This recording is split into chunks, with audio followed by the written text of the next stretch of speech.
Hello friends, welcome my YouTube channel. मैं संपत सिंह आज आपके लिए लेके आया हूं दैनिक जीवन में पीएच का महत्व। पीएच नाम आपने सुना होगा। हाइड्रोजन आयनों की जो ऋणात्मक लोगारिथम होती है उसको जो पीएच जो आप कहते हो। पी यहाँ पुषांश है, एच यानी हाइड्रोजन आयनों की सांद्रता है, पी यानी पावर शक्ति भी होता है, यहाँ जो जर्मन शब्द है। तो दैनिक जीवन में पीएच का महत्व हमको देखना है कि हमको पता है कि अम्ल और क्षार जब रिएक्ट करते हैं, क्रिया करते हैं, तो वो एक दूसरे के प्रभाव को खत्म कर देते हैं। उसी का फायदा उठाकर हम अम्ल और क्षार के कहीं अम्ल की मात्रा बढ़ी हो तो उसमें क्षार मिलाएंगे, कहीं और क्षार की मात्रा बढ़ी हो तो उसमें अम्ल मिलाएंगे और उदासीन कर देंगे। तो इसका हम दैनिक जीवन में कई प्रकार के फायदे और महत्व ले सकते हैं। तो चलो शुरू करते हैं। दैनिक जीवन में पीएच के क्या क्या महत्व हो सकते हैं। तो पहला जो महत्व हमारा है वो है उदर की या उदर में अम्लता। उदर में अम्लता यानी पेट की जो उदर हमारा पेट है कि क्या पेट में क्या है, एसिडिटी है। ये नाम आपने सुना होगा कि पेट में क्या हो गई है, एसिडिटी हो गई है। तो हम उसको कहते हैं उदर में अम्लता यानी पेट की एसिडिटी। अब देखो इसमें क्या होता है, ये एसिडिटी क्यों हो जाती है, क्या कारण है और इसका हम एक सामान्य स्तर पर क्या इलाज कर सकते हैं। तो इसीलिए हम दैनिक जीवन में पीएच का महत्व यहाँ पढ़ रहे हैं। तो देखो क्या होता है जब हम क्या करते हैं, या तो ज्यादा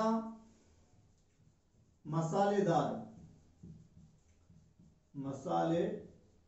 भोजन खाते हैं, ज्यादा मसाले वाला भोजन खा रहे हैं। दूसरा, या हम क्या कर रहे हैं, ज्यादा अपने भोजन में क्या कर रहे हैं, नमक खा रहे हैं, ज्यादा नमक खा रहे हैं। तीसरी बात, कोई ज्यादा शराब पी रहा है, शराब पीना। चौथी के बाद तनाव में रहना, स्ट्रेस में रहना, तनाव के कारण भी क्या हो जाती है, एसिडिटी हो सकती है।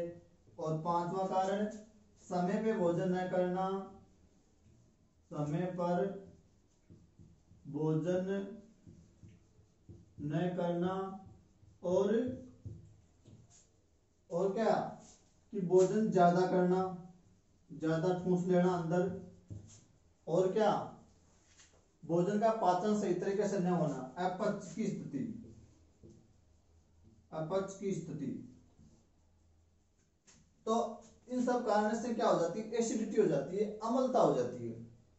कि ज्यादा मसालेदार भोजन खा रहे हो आप, या नमक भी भोजन में बहुत ज्यादा ले रहे हो, शराब ज्यादा पी रहा है कोई व्यक्ति, या तनाव है वो स्ट्रेस में है, या समय पर भोजन नहीं कर रहा, कभी 12 बजे खा लिया खाना, कभी 1 बजे खा लिया, कभी 3 बजे खा लिया, कोई फिक्स टाइम नहीं है, नियमित उसका जो व्यवहार है वो सही नहीं है भोजन के प्रति, और ज्यादा खा रहा है, या बाहर का भोजन ज्यादा खा रहा है जो ज्यादा साल्टी होता है। और अपच की स्थिति कि भोजन अंदर ज्यादा ले लिया हमने या सही तरीके से नहीं लिया और वो पचा नहीं दे सही तरीके से, तो क्या हो जाती है, एसिडिटी हो जाती है।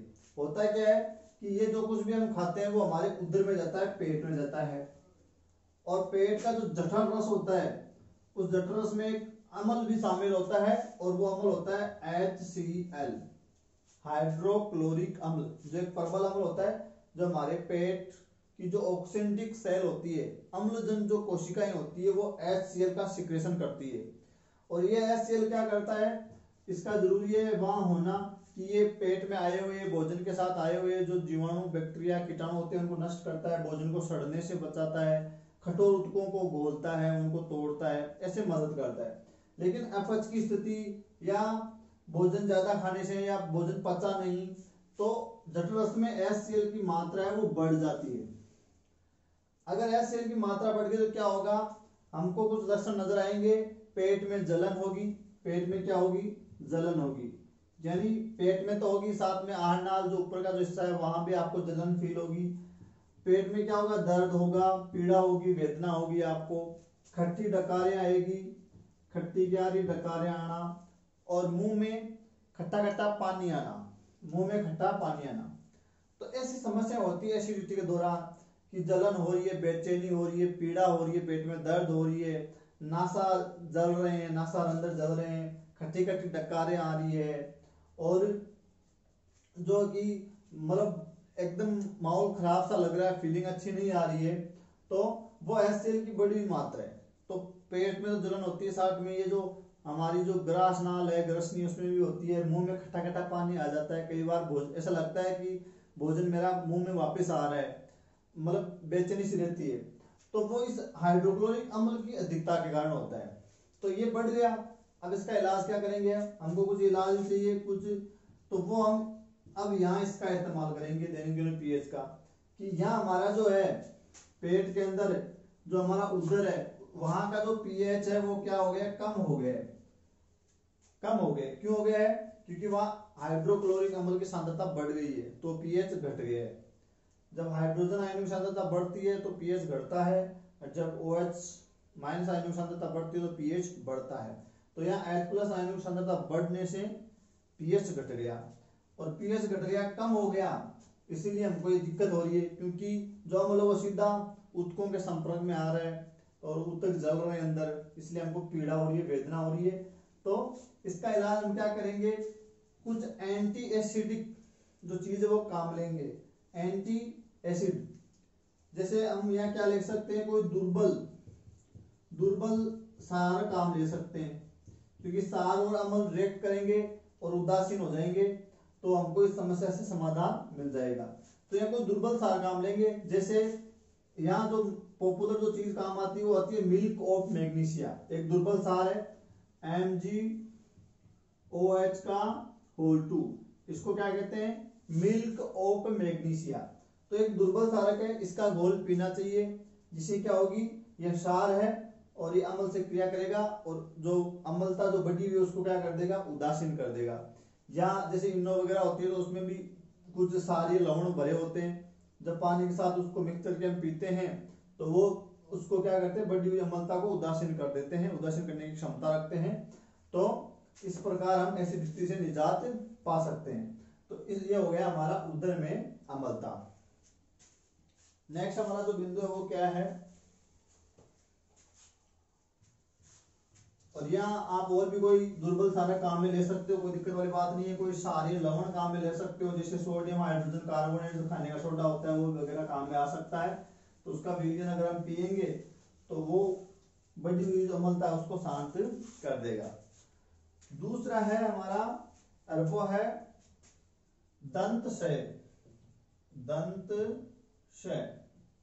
या दंत सरण, या दांतों का जो है नुकसान होना है, दांतों में कैविटी होना, छेद होना, दांतों का इनेमल का नष्ट होना, उनमें छेद हो जाना, या दंत सरण जिसको बोलते हैं दंत क्षय। ये क्या है, अब देखो नॉर्मली होता क्या है कि हमारा जो मुख है, मुख का जो पीएच होता है वो होता है, नॉर्मली होता है आपका 6.5।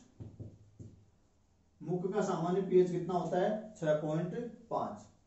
अब क्या होता है कि जैसे हम भोजन करते हैं, भोजन खाने के बाद कुछ अपशिष्ट पदार्थ और कुछ अपशिष्ट शर्कराएं हमारे दांतों से चिपक जाती है। तो ये जो हमारे दांतों का जो सेट है, हमने खाना खाया, अच्छे से चबाया, तो कुछ छोटे छोटे अपशिष्ट पदार्थ यहाँ फंस गए या यहाँ अटक गए, कहीं भी चिपक गए, या कुछ शर्कराएं अंदर यहाँ चिपक कर रह गई। अब हमारे मुंह के अंदर क्या है, हजारों करोड़ों की संख्या में क्या बैक्टीरिया पाए जाते हैं। अब वो बैक्टीरिया क्या करते हैं, ये जो अपशिष्ट पदार्थ जो अंदर छिपा हुआ है उसका वो निम्नीकरण करते हैं, उनको तोड़ते हैं। वो अपना भोजन होता है उनका, तो और वो उनको तोड़ के निम्नीकरण करके खाते हैं। उस दौरान क्या करते हैं, वो जो बैक्टीरिया होते हैं, बैक्टीरिया वो क्या करते हैं, इसका निम्नीकरण करने के दौरान, निम्नीकरण का मतलब छोटे छोटे टुकड़ों में तोड़ते हैं इनको, अपशिष्ट पदार्थों में, शर्कराओं को। तो ये जब इनका निम्नीकरण करते हैं तो क्या करते हैं, उस दौरान ये अम्ल पैदा करते हैं, अम्ल का सिक्रेशन करते हैं, जिससे क्या होता है कि मुंह का जो पीएच है वो घट जाता है।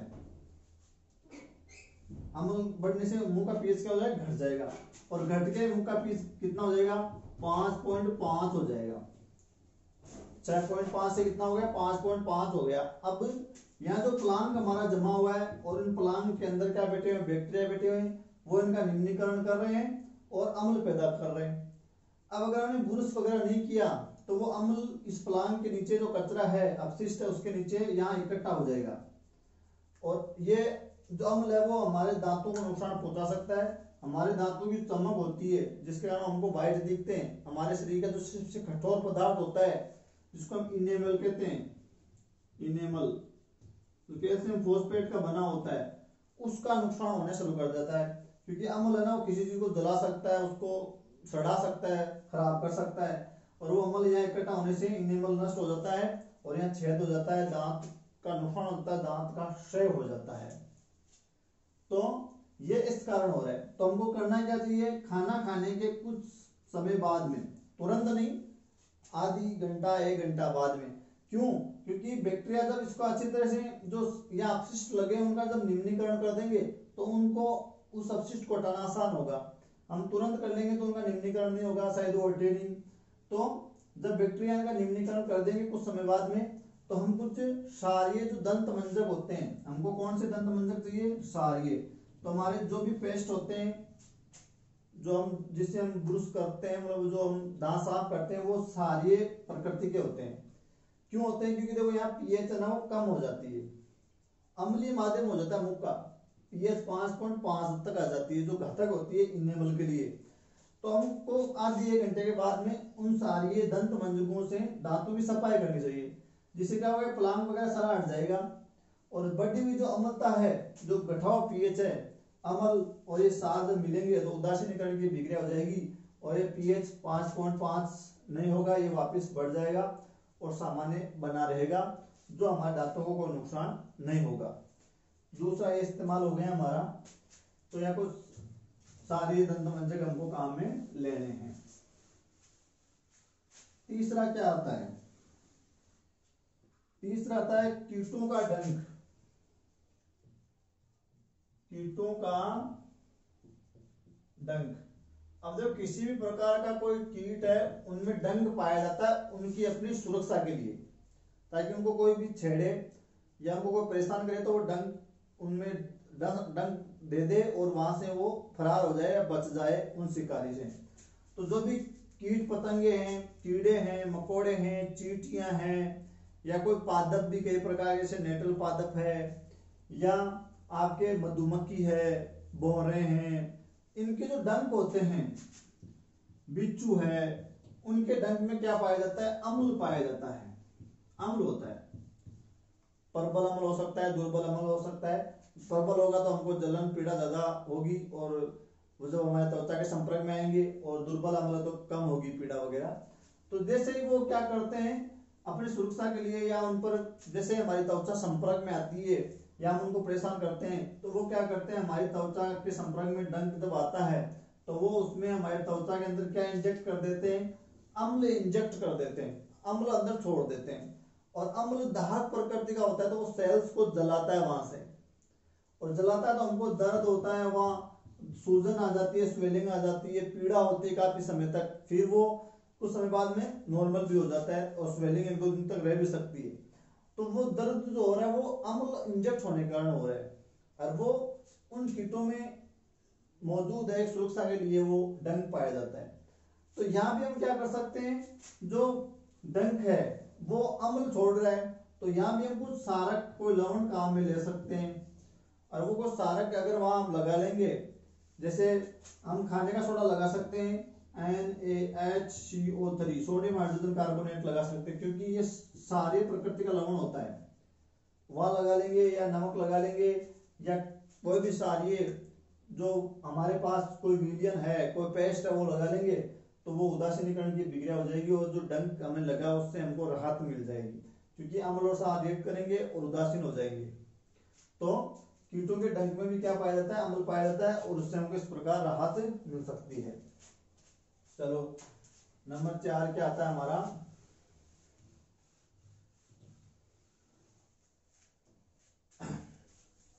नेक्स्ट आता है हमारा नंबर 4, और वो आता है हमारा अम्लीय वर्षा या अम्ल वर्षा। अम्लीय वर्षा, एसिड रेन जिसको आप कह रहे हैं, अम्ल वर्षा या अम्लीय वर्षा या एसिड रेन। अब देखो क्या कहते हैं, कई प्रकार के जो प्रदूषक निकलते हैं फैक्ट्रियों से, कल कारखानों से, यातायात से, या ईंधन को जलाने से, या लकड़ी को जलाने से। नॉर्मली जो वर्षा का जल होता है वो शुद्ध होता है, प्योर होता है एकदम, जो अच्छा होता है, आप पी सकते हो उसको उसमें।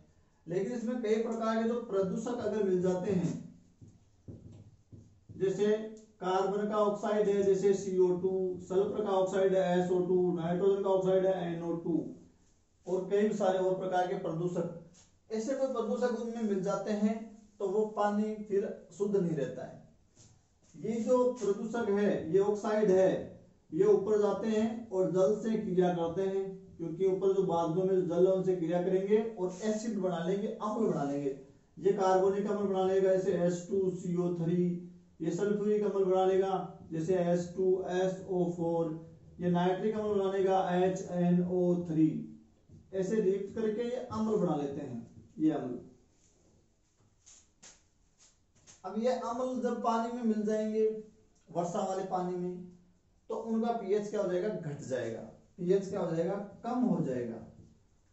और अब हम उसको शुद्ध जल नहीं कहेंगे, उसको हम कहेंगे अम्लीय जल कहेंगे, या जो बरसात जो हो रही है उनको हम एसिड रेन कहेंगे, क्योंकि उनमें एसिड भरे पड़े हुए हैं, पीएच कम हो गया है, तो हम उसको अम्लीय वर्षा या एसिड रेन कहेंगे।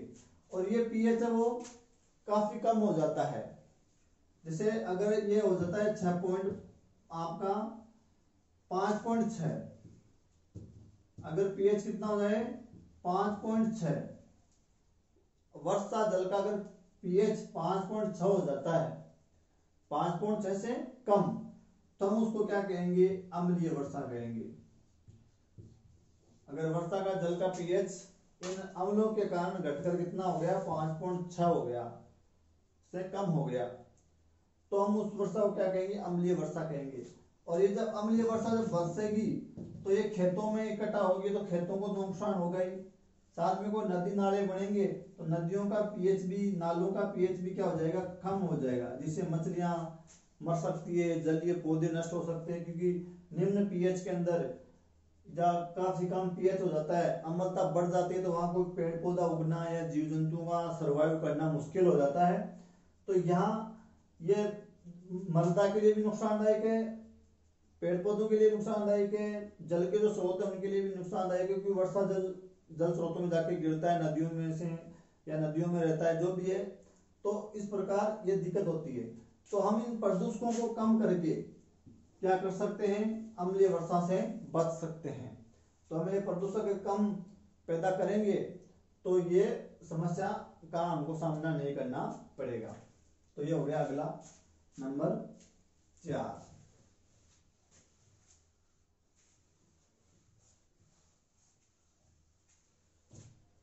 नंबर 5 है मृदा की पीएच। मृदा की पीएच, पी को देखो बड़ा लिखना है ऐसे, और एच को यहाँ घात के रूप में लिखना है, पीएच ऐसा लिखा जाता है, ठीक है। तो मृदा की पीएच, अब देखो मृदा की पीएच चेक करके हम उसमें बोई जाने वाली जो फसलें होती है उनका पता लगा सकते हैं कि किस पीएच मान पर कौन सी फसल अच्छी पैदावार हमको देगी, क्योंकि हर एक फसल का, हर एक पौधे का जो पीएच मान है वो अलग अलग होता है, वो उसी पीएच मान में अच्छे से ग्रोथ करता है, वृद्धि करता है, पैदावार उनकी बढ़ती है। और अगर हमारी मृदा बहुत ज्यादा अम्लीय है तो हम उनमें फसल नहीं उगा सकते, क्योंकि वहां पौधा नहीं उग पाएगा। तो उनकी पीएच की जांच करके उसमें बोई जाने वाली फसलों का चयन किया जाता है कि कौन सी फसल इस मिट्टी में बोई जानी चाहिए। और अगर बहुत ज्यादा पीएच मान जो इसका कम हो गया है, अम्लता जो है वो बढ़ गई है, तो हम उसको क्या करेंगे, उदासीनीकरण करेंगे और उसमें क्या डालेंगे, चूना वगैरह डालेंगे। तो चूना वगैरह डालने से, चूना क्षारीय प्रकृति का होता है, वो बढ़ी हुई जो अम्लता उसको कम कर देगा और मिट्टी है वो सामान्य हो जाएगी, बंजर नहीं पड़ी रहेगी। और अगर पीएच इसका बढ़ा हुआ है यानी क्षारीयता,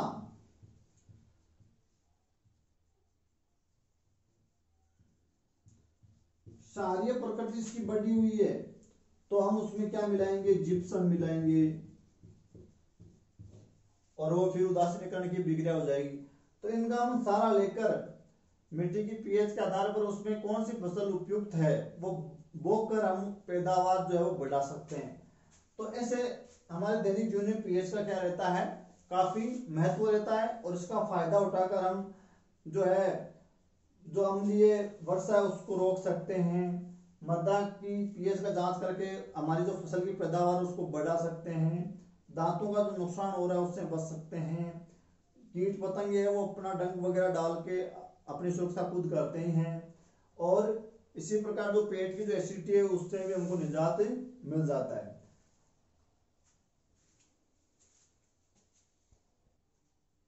तथा इसी प्रकार हम पीएच के आधार पर उसमें किस प्रकार का उर्वरक हमको डालना चाहिए उसका भी हमको पता चल जाता है। तो इस प्रकार हमारे दैनिक जीवन में पीएच का काफी महत्व है। आशा करता हूँ वीडियो आपके समझ में आया होगा, आपको अच्छा लगा होगा। कोई डाउट है वो आप कमेंट करके पूछ लेना, और किसी सेपरेट टॉपिक पर अगर आप वीडियो चाहते हैं तो कमेंट करके बता दीजिए, हम वो वीडियो बना देंगे। चैनल को सब्सक्राइब कीजिए, वीडियो को लाइक कीजिए। धन्यवाद।